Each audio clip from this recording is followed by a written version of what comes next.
Well, in terms of the government's top priority of job creation, we need a robust infrastructure. And in that respect, both telecommunications and energy are absolutely key.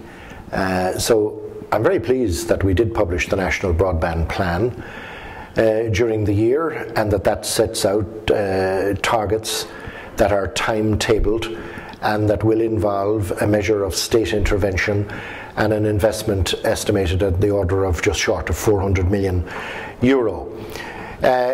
In that context, we have been working on a digital strategy for Ireland, because trying to get small companies in particular trading online has to be an objective if we are to compete and create employment.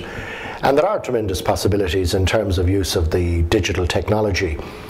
And for that reason, we have been fortunate to be able to attract David Putnam, the renowned filmmaker, to act as digital champion for Ireland.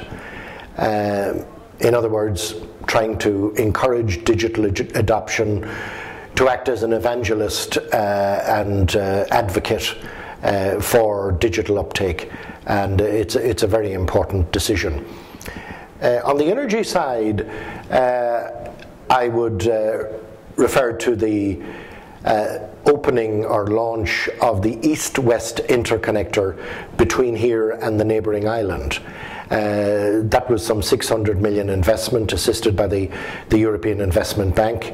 It's a very important limb of energy security for Ireland, and of course important in the context of the discussions that we have just concluded with my opposite number in London, where we have concluded a memorandum of understanding which we will be signing in January to enable merchant developers to trade excess energy from here to the neighbouring island.